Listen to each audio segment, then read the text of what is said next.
Good morning friends. Welcome to Excel learning community. Excel learning community में आप सभी का स्वागत है। फ्रेंड्स, आज मैं आप लोगों के लिए एक्सेल के जो एरर वैल्यूज़ हैं आज मैं वो लेके आया हूँ और हम लोग उसके बारे में डिस्कशंस करेंगे कि एक्सेल की जो एरर वैल्यूज़ हैं वो क्या होती हैं और उन्हें कैसे फिक्स किया जाता है। हमारे दिमाग में जब भी एरर की बात आती है तो सबसे पहले हमारे दिमाग में यही होता है कि शायद कोई ऐसी चीज़ गलत हो गई है जिससे कि हम बहुत बड़ी प्रॉब्लम में आने वाले हैं। लेकिन एक्सेल के बारे में जितनी मेरी नॉलेज है और जितनी मेरी अंडरस्टैंडिंग है फ्रेंड्स, मैं यही आपसे कह सकता हूँ कि एरर्स जो हैं बहुत फ्रेंडली हैं और बहुत डिफाइनिंग नेचर की हैं और काफ़ी सिंपल एरर्स हैं ये। और अगर हमें थोड़ी सी भी फंडामेंटल और कंसेप्चुअल क्लैरिटी जो कि हम लोग डिस्कस करने जा रहे हैं, अगर हम उन चीज़ों को ध्यान में रखेंगे तो आई थिंक ये बहुत हेल्पफुल रहेंगी हमारे फ्यूचर में। उसका रीज़न है क्योंकि एक्सेल में क्या होता है, एक्सेल में हम लोग फार्मूलाज को बिल्ड करते हैं and whenever we enter edit or build a formula or make some changes in the formula's input value, then there are some chances that we may land up into an error value.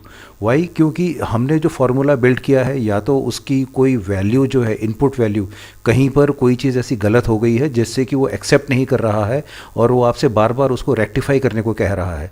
तो एक तरीके से आपकी वो गलती सुधारने को कह रहा है। और अगर वो आपका सच्चा साथी है और आपके जो सच्चे फ्रेंड्स हैं, अगर आप गलती करते हैं तो आई थिंक वो आपको हमेशा कहते हैं कि फ्रेंड्स ये चीज़ गलत है, इसको हम लोग ना रिपीट करें। तो मेरे हिसाब से एरर्स की अगर हम बात करें तो I think they are very friendly also. और एक कौन कौन सी एरर्स हैं? देखिए, एक्सेल में 7 तरीके की एरर्स हैं जिसको कि हम लोग डिव एरर बोलते हैं, एन एरर बोलते हैं, नेम बोलते हैं, नल एरर बोलते हैं, नम है, रेफरेंस है, वैल्यू है, रेफ एरर्स हैं। ये सातों एरर्स हैं और ये बहुत डिफाइंड हैं, बहुत ही स्पेसिफिक हैं। इनके बारे में जैसे जैसे हम लोग डिस्कशंस करेंगे तो आई थिंक मुझे लगता है कि शायद आप लोग मेरे से ज़्यादा खुद ही आप लोग मुझे कंट्रीब्यूट करने लगेंगे और बताने लगेंगे और कहने लगेंगे कि yes, these are the things which are very friendly and now we can easily tackle them also. तो हम लोग इनके बारे में, मैं ये पूरी एक प्लेलिस्ट में इसकी बनाने जा रहा हूँ एरर्स की, और इस 7 वीडियोस में मैं इन सातों एरर्स के बारे में डिटेल में आपको समझाने की कोशिश करूँगा। So let us try to have an understanding of the div error. Div error means div divided by zero. It means जब भी हम लोग किसी चीज़ को ज़ीरो से डिवाइड करेंगे तो it means we are going to have div error. तो let us first discuss this div error, that what actually it means. The div error almost always means that the cell's formula is trying to divide by zero. Mathematically देखिए, अगर आप किसी भी चीज़ को zero से divide करेंगे तो सबसे पहले जो मैथमेटिकल एक्सप्रेशन है वो इसको एक्सेप्ट ही नहीं करेगा। वो ये कहेगा कि no, this cannot be done, it is not done. So ultimately यहाँ एक्सेल में भी वही चीज़ होने जा रही है और वो कहता है कि no, practically it is not possible. Why? क्योंकि जो ये डिव एरर है हमारी 2 जगह आएगी।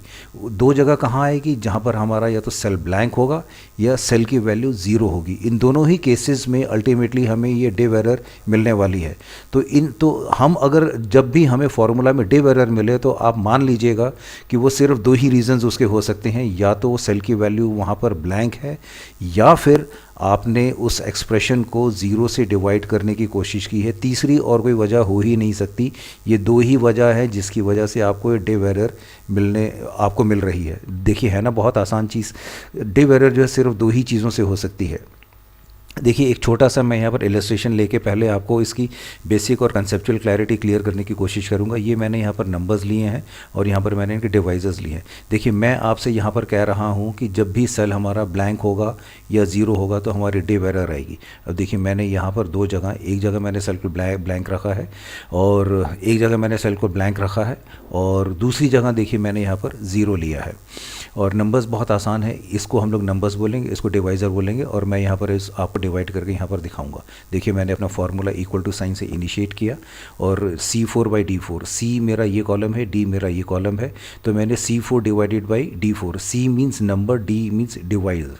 तो ये नंबर और डिवाइज़र मेरे दोनों यहाँ पर है। 4 divided by 2, we know very well कि आंसर क्या होगा, आंसर 2 ही आएगा। आंसर 2 आ गया, बिल्कुल ठीक है। अब मेरा ये देखिए यहाँ पर इस सेल E4 में मेरा फार्मूला बिल्ड हो चुका है। अब जब मेरा फार्मूला बिल्ड हो चुका है तो एक्सेल में वी नो वेरी वेल कि हम चाहें तो इस फार्मूला को कॉपी और ड्रैग कर सकते हैं, और मैंने उसको कॉपी और ड्रैग यहाँ पर किया। अब जब मैंने इसको कॉपी और ड्रैग यहाँ पर किया तो देखिए, जैसे मैं आपसे कह रहा था कि हमें डिव एरर्स कहाँ मिलने वाली हैं, जहाँ पर सेल या तो ब्लैंक होगा यहाँ पर डिव एरर मिली, और जहाँ पर हमारा सेल 0 है वहाँ पर हमें डिव एरर मिली। तो ये 2 जगह मेरे को डिव एरर मिल गई है, बाकी जगह मेरे को अपनी वैल्यूज़ मिल गई हैं। तो डिव एरर जो है हमें वहीं मिलेंगी जहाँ पर हमारा सेल 0 हो, जहाँ पर हमारा सेल 0 होगा या फिर हमारा सेल ब्लैंक होगा। ये 2 जगह में हमें डिव एरर यहाँ पर मिल गई है। एक और जो आर्गुमेंट है जहाँ की बहुत ज़्यादा लोग काम करते हैं, the people normally they say also कि that very frequently we encounter div error, वो है हमारा मॉड फंक्शन। अब मॉड फंक्शन, अगर हम डिव एरर की बात कर रहे हैं और हम मॉड फंक्शन की बात ना करें तो आई थिंक वो बहुत ज़्यादती होगी, क्योंकि मेरे जितने भी फाइनेंस के फ्रेंड्स हैं और जो प्रोजेक्ट मैनेजमेंट में मेरे जो friends already in mathematical expressions को डील करते हैं वो बहुत फ्रीक्वेंटली डिव एरर को एनकाउंटर करते हैं। और मैं सिर्फ आपको मॉड की ऑपरेशनल नॉलेज दूंगा, मैं बहुत ज़्यादा डिटेल में नहीं जाऊँगा, क्योंकि इसके लिए मैंने एक अलग वीडियो तैयार करना है बहुत डिटेल में, उसके बारे में हम लोग मॉड फंक्शन के बारे में बात करेंगे। तो मैं सिर्फ आपको ऑपरेशनल नॉलेज ये देना चाहता हूँ। मतलब क्या है, mod means, mod function says that it returns the remainder after number is divided by divisor. It means mod function जो है हमें सिर्फ रिमाइंडर की जानकारी देता है। अब देखिए, मैंने आपसे कहा था कि मेरे जितने भी फ्रेंड्स हैं जो कि प्रोजेक्ट में या फाइनेंस में डील करते हैं, नॉर्मली वो इसको बहुत ज़्यादा यूज़ करते हैं। अब वो कैसे यूज़ करते हैं, देखिए, आपने एक प्रिंसिपल अमाउंट आपने लिया और उसके बाद लोन आपने लिया है उसके ऊपर, तो आप उसके ऊपर आपकी 2 ही चीज़ें हैं कि आपको कंपनी को रिटर्न करनी है। क्या क्या रिटर्न करना है, आपने प्रिंसिपल अमाउंट रिटर्न करना है और फिर आपने इंटरेस्ट भी उसके साथ पे करना है। तो आपका टोटल अमाउंट कितना निकल गया, कितना बैलेंस है, आपने कोई प्रोजेक्ट को काम में स्टार्ट किया, आपने उसका काम शुरू किया, उसमें से कितने दिन आपने काम कर लिया, कितने दिन बैलेंस बाकी हैं, ये सारी चीज़ें जो हैं हमें मॉड फंक्शन ला के देता है। तो इसीलिए मॉड फंक्शन बहुत इंपॉर्टेंट है, और उसीलिए इसका अगर आप एक्सप्रेशन आप देखेंगे बहुत सिंपल है। यहाँ भी मैंने वही लिया, नंबर लिए और डिवाइज़र लिए। अब मैं यहाँ पर मॉड फंक्शन अप्लाई करूँगा। देखिए, यहाँ पर मैंने नंबर्स लिए 15, 11, 15, 4, 1.1, डिवाइज़र है 2, 3, 1, 0, 1। अब मैं यहाँ पर इनको डिवाइड करूँगा। देखिए, ये ऑर्डिनरी डिवीजन नहीं है, ये दूसरे टाइप का डिवीजन है। मैं सिर्फ आपको इसकी ऑपरेशनल नॉलेज देने की कोशिश कर रहा हूँ, ताकि अगर आप मेरा ये वीडियो स्किप भी कर जाए, ना भी देखें, तो भी आप अपना काम आराम से मॉड फंक्शंस के थ्रू वर्क कर सकते हैं। सो let us understand this also. अब मैं यहाँ पर मॉड फंक्शन मैंने अप्लाई किया, इक्वल टू, मैंने कॉलम में F16 कॉलम में मैंने अपना मॉड फार्मूला अप्लाई किया, इक्वल टू मॉड, यहाँ पर देखिए आ गया। अब ये क्या कहता है, it returns the remainder after a number is divided by a divisor. So I have initiated this formula. अब मॉड फार्मूला को जो मैं एक बार बार ये कह रहा हूँ कि इट रिटर्न्स द रिमाइंडर, ये सिर्फ रिमाइंडर हमें देगा। और वो कैसे देगा, देखिए, मैंने यहाँ पर अपना मॉड फार्मूला यहाँ लगाया। इसके 2 ही आर्ग्यूमेंट्स हैं, number as well as divisor. अब नंबर और डिवाइज़र, नंबर मेरा है 15, डिवाइज़र है मेरा 2। अब मैंने 2 चीज़ें यहाँ पर ली, D16 और E16, नंबर और डिवाइज़र, इन दोनों को मैंने यहाँ पर प्लेस किया और मैंने एंटर किया। मेरे को रिजल्ट क्या मिला, 1 क्यों मिला, why I have got 1, why this you have to understand, क्योंकि ये बार बार कह रहा है कि it gives you only the remainder. तो 15 में से जब हमने 2 को डिवाइड किया तो रिमाइंडर हमारा 1 बचेगा क्या। Let us try to understand this. The remainder is what is left after a division. If we divide 15 with 2, we get 7 and 1 is left over. क्योंकि 15 divided by 2, उसने 14 को तो डिवाइड कर दिया, छोड़ा क्या उसने, 1, तो 1 हमारा रिमाइंडर बचा है। और वो ऐसा क्यों होता है, उसका रीज़न ये है कि मॉड के अंदर एक और फंक्शन इनबिल्ट है जिसको कि हम लोग कहते हैं इंटीजर फंक्शन। तो एक्चुअल में ये जो फार्मूला है वो कैसे करता है, इसका जो काम करने का तरीका है वो ये है, mod function is equal to number minus divisor into integer function. Please read it as an integer function of Excel, that is number divided by divisor. अब जैसे ही आप इसको प्लेस करेंगे एक्सेल में, अब देखिए, मैंने यहाँ पर देखिए ये फार्मूला यहाँ पर मेरे को शो कर रहा है कि equal to mod D28 comma integer function 15 divided by 2। अब जैसे ही आप इसको यहाँ पर एक्सेल में अप्लाई करेंगे तो ये अल्टीमेटली रिमाइंडर आपको देगा 1, कि यहाँ पर अब सिर्फ 1 बचा है। मैं इसीलिए आपसे कह रहा था कि हमारे प्रोजेक्ट के फ्रेंड्स, प्रोजेक्ट मैनेजमेंट में जो फ्रेंड्स हैं, जो फाइनेंस के फ्रेंड्स हैं, उनके लिए ये मॉड फंक्शन और इंटीजर फंक्शन दोनों ही बहुत काम के फंक्शंस हैं और अक्सर कॉम्बिनेशंस में बहुत बेहतरीन तरीके से यूज़ होते हैं। अब अब इस केस में भी यहाँ भी अगर आपको ज़ीरो मिलेगा तो ऑब्वियसली ये कोई और रिज़ल्ट नहीं शो करेगा, ये डिव एरर ही शो करेगा। तो इसीलिए मैंने यहाँ पर डिव एरर के लिए ही ये मैंने मॉड फंक्शन यहाँ पर डिस्कस किया है, ताकि आपको इसकी एक बेसिक अंडरस्टैंडिंग यहाँ पर मिल जाए। हो सकता है कभी आप कोई गैंट चार्ट बना रहे हों या कभी कोई प्रोजेक्ट का कोई अपना एक छोटा सा काम ऐसा कर रहे हो, तो आपको वहाँ मॉड फंक्शन एनकाउंटर करना पड़ सकता है। तो इतनी ऑपरेशनल नॉलेज अगर आप फाइनेंस के नहीं है, प्रोजेक्ट में आपका बहुत ज़्यादा आपका काम नहीं है, तो अगर इतनी ऑपरेशनल नॉलेज भी अगर आप रखते हैं मॉड फंक्शन को टैकल करने के लिए, I think it is more than sufficient. Now coming back to div error, as I told you that div error occurs when a divisor is 0 or the cell is blank. So Excel treats blank cells as the value 0, so it can pose problems in a worksheet that requires the user to fill the data.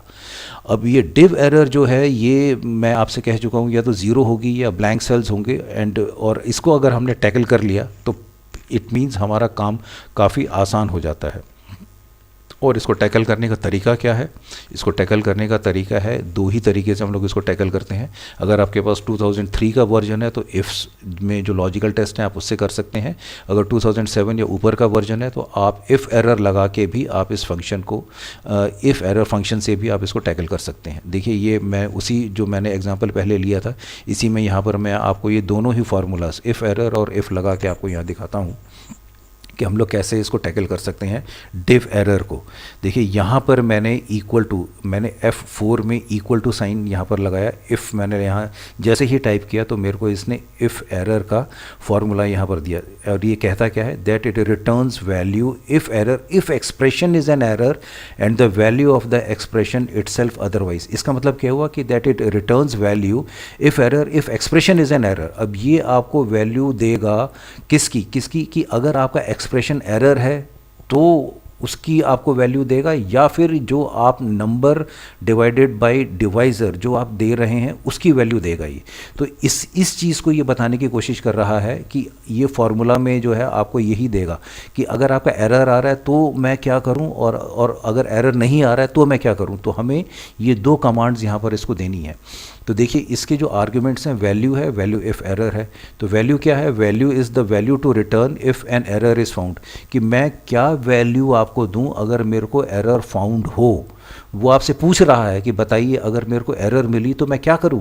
तो मैं अब जो मैं अपना commands यहाँ दूंगा, देखिए मैं आपको दिखाता हूँ कि हम क्या कमांड्स यहाँ पर फीड कर सकते हैं। And value if error the value reference और formula to check for an error.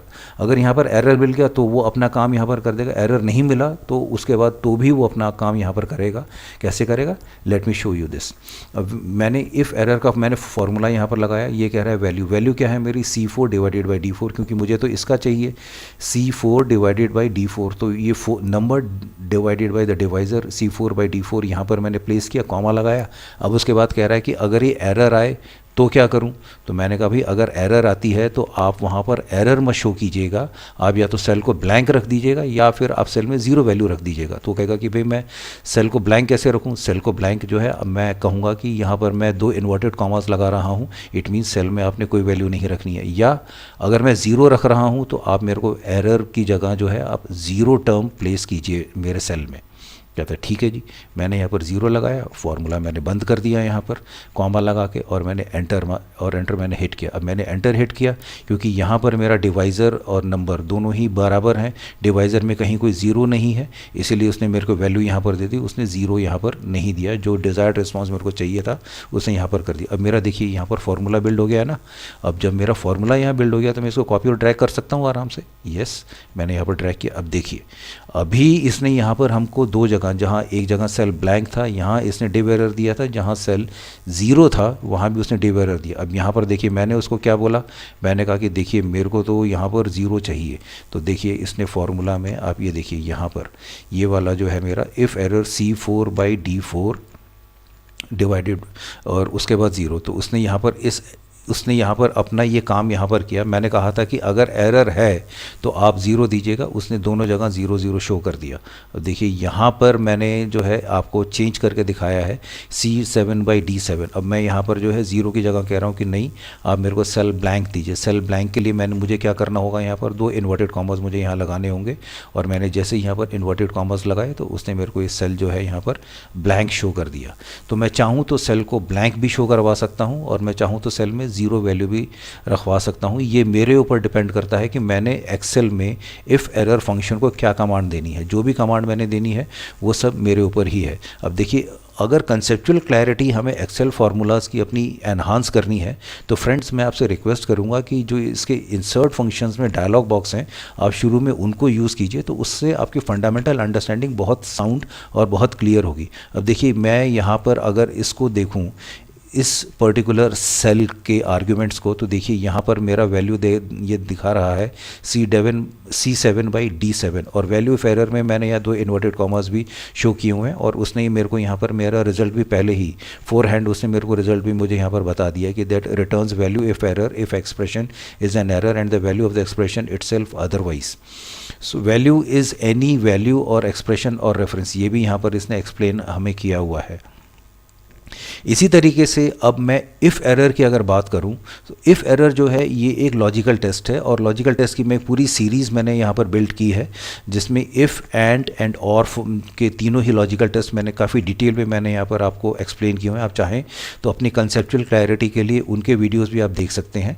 Now this if formula this states that checks whether a condition is met and returns one value if true and another value if false. देखिए, बहुत आसान तरीके से इसने समझाने की कोशिश की है कि मैं इफ़ एरर में क्या करूंगा, मैं सिर्फ लॉजिकल टेस्ट करूंगा कि मेरे को ज़ीरो मिल रहा है या नहीं।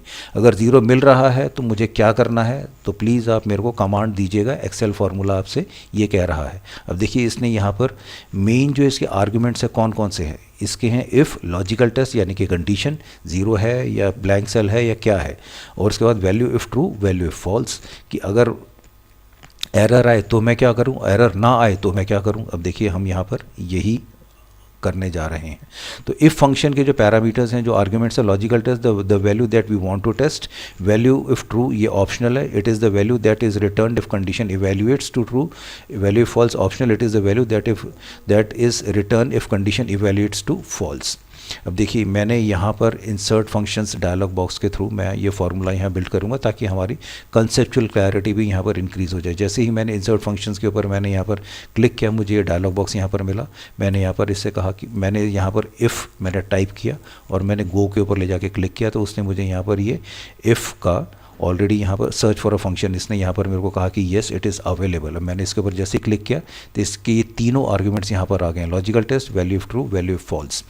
अब लॉजिकल टेस्ट में मैं क्या करने जा रहा हूँ, मैं ये कहने जा रहा हूँ कि अगर मेरा सेल D4 डिवाइज़र अगर ये मेरा ज़ीरो हो तो क्या करेगा, तो वो कहेगा कि भाई वैल्यू ऑफ ट्रू करूँ या वैल्यू फॉल्स करूँ। तो मैंने उसको बोला कि अगर D4 ज़ीरो है तो मुझे सेल में ज़ीरो आंसर चाहिए। कहता है ठीक है जी, अगर मेरे को वहाँ पर ज़ीरो मिल गया तो मैं आपको ज़ीरो दे दूंगा, लेकिन अगर मेरे को ज़ीरो नहीं मिला तो मैं क्या करूँ, या मेरे को सेल ब्लैंक नहीं मिला तो मैं क्या करूँ।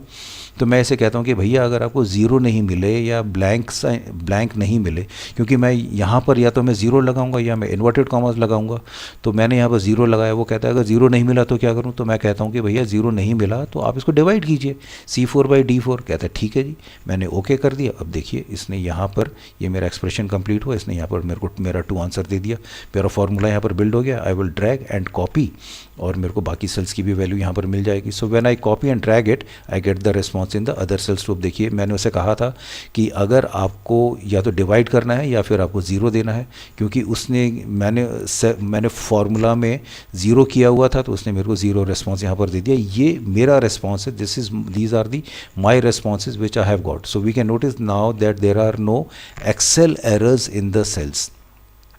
अगर कहीं आपको एरर्स दिखाई भी दे रही हैं तो कहाँ दिखाई दे रही हैं, छोटे छोटे ना ग्रीन ट्राइंगल्स आपको यहाँ पर दिखाई देंगे।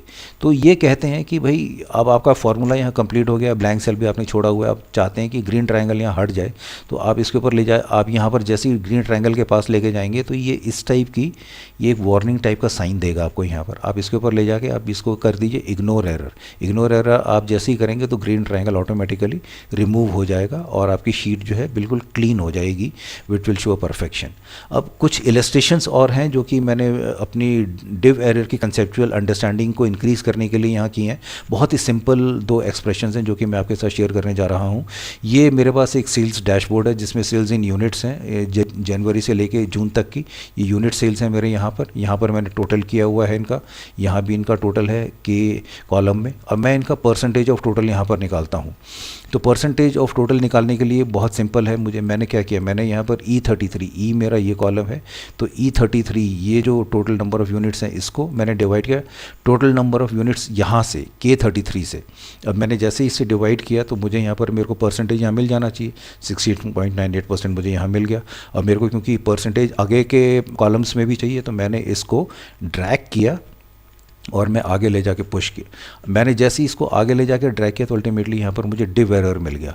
अब ये डिव एरर क्यों मिला, let us try to understand this. देखिए प्रॉब्लम हमारी इस कॉलम से शुरू हुई ना, इस कॉलम में तो देखिए मुझे परसेंटेज मिल गई। अब मेरे को प्रॉब्लम यहाँ से शुरू हुई है तो मैं यहाँ से ही इसको टैकल करता हूँ और देखता हूँ क्या है ये कहता है कि I have done the division based on F33/L33। यहाँ पर हमने क्या किया था, E33/K33, K मेरा ये है और E मेरा ये है, तो E33/K33। अब एक्सेल की एक प्रॉपर्टी है, जैसे ही आप इसको ड्रैग करते हैं तो ये एक एक सेल आगे मूव करता है। E की जगह यहाँ पर F आ गया और डिवाइज़र में यहाँ पर K की जगह L आ गया। अब L जो है मेरा ब्लैंक सेल है। वी नो वेरी वेल कि अगर कहीं भी एक्सेल को ब्लैंक मिलेगा या ज़ीरो मिलेगा तो वो डिव एरर शो करेगा। तो उसने तो कोई गलती नहीं की, गलती तो हमने की है। तो अब क्या करें इसमें, इस केसेस, ऐसे केस में हम लोग क्या कर सकते हैं जहाँ की हमें इस टाइप की एरर हो। तो मैं क्या करूँगा कि क्योंकि मेरा ये वाला सेल मुझे कांस्टेंट चाहिए, तो कांस्टेंट करने के लिए मैं क्या करूँगा, I will go back to my cell और मैं यहाँ पर F4 लगा के इसको K33 को एब्सोल्यूट कर दूंगा डॉलर साइन लगा के। अब देखिए मेरा E33 divided by dollar sign लगा के मैंने K33 को एब्सोल्यूट कर दिया और फिर उसके बाद जब मैं इसको ड्रैग करूंगा तो मेरे को मेरी परसेंटेजेस यहाँ पर मिल जाएंगी और मेरे को यहाँ पर मेरी परसेंटेजेस मिल गई। So I have got the desired response. This is how we can tackle this div error also. Now let us take one more example. कई बार क्या होता है कि हमारे पास जो है, हम अपनी शीट्स तैयार कर लेते हैं, हमारे पास डाटा नहीं होता। अब मैंने क्या है यहाँ पर मुझे, क्योंकि मेरा फार्मास्यूटिकल कंपनीज़ का बैकग्राउंड है, तो मैंने क्या किया, मैंने कहा कि चलो मैं number of doctors medical reps ने कितने कन्वर्ट किए हैं, मैं ज़रा उसका यहाँ पर हिसाब किताब रखता हूँ। अब मैंने यहाँ पर अपना फार्मूला बिल्ड किया। जी कॉलम में देखिए F38/E38 means number of doctors met divided by this. तो आपने कितने नंबर ऑफ़ डॉक्टर्स आप मिले और कितनी कॉल्स आपकी कन्वर्ट हुई, उससे मेरे को यहाँ पर एक अपना फार्मूला यहाँ पर मैंने बिल्ड किया और मैंने देखा कि कितने परसेंटेज ऑफ डॉक्टर्स यहाँ पर हैं। तो ये अब जब तक मेरा ये यहाँ पर ये मेरे सेल्स जो हैं ब्लैंक हैं, ये डिव एरर शो करता रहेगा। जैसे ही मैं इनमें वैल्यूज़ डाल दूंगा तो देखिए यहाँ पर मेरे को परसेंटेज यहाँ पर मिल गई।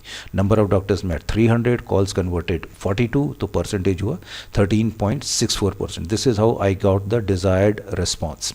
अब मेरे को अगर अपने सेल्स में मेरे अगर एरर्स आ रही हैं या मेरा सेल जो है मैं चेक करना चाहूँ अपने सेल्स का मूवमेंट, तो मैं कैसे कर सकता हूँ।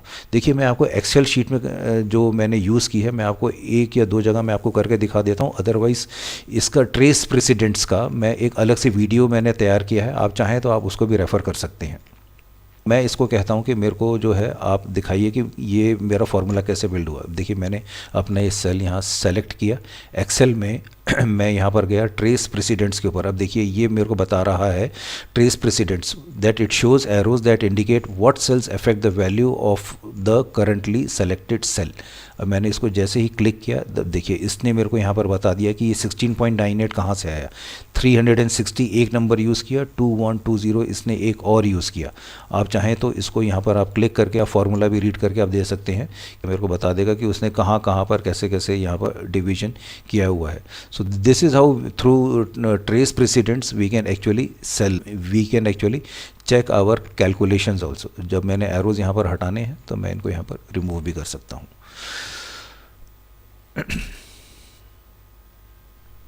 तो friends this was about the interesting है और बहुत ही सिंपल है, और इसका जो मीनिंग है that it talks about division by zero. और कॉजेज इसके क्या हैं? कॉजेज इसके हैं कि that the division operation in your formula refers to a cell that contains the value 0 और इज ब्लैंक.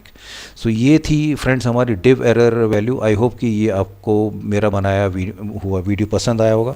फ्रेंड्स ये एक्सेल लर्निंग कम्युनिटी ये आपकी है. अगर मेरे बनाए हुए वीडियोस आपको पसंद आ रहे हैं तो मेरी आपसे रिक्वेस्ट है कि आप उन्हें ज़रूर लाइक कीजिए और अपने कमेंट्स हमें ज़रूर लिखें. एक्सेल लर्निंग की कम्युनिटी आपकी अपनी है और ये वीडियोस मैं आपके लिए ही तैयार करता हूँ. आपके फीडबैक का मुझे हमेशा इंतज़ार रहता है. आप अपने सजेशंस इस वीडियो के नीचे जो लिंक है उसमें मुझे वहाँ पर भी लिख सकते हैं या मुझे मेल भी कर सकते हैं. अगर आपको मेरी ये एक्सेल शीट चाहिए तो प्लीज़ आप मेरे को अपना ईमेल आईडी उस लिंक के नीचे आप छोड़ दीजिए, मैं आपको ज़रूर मेल करूँगा. तो फ्रेंड्स इसके अगले वीडियो में आपसे फिर मुलाकात होगी. Till then thank you very much. Best of luck and good wishes.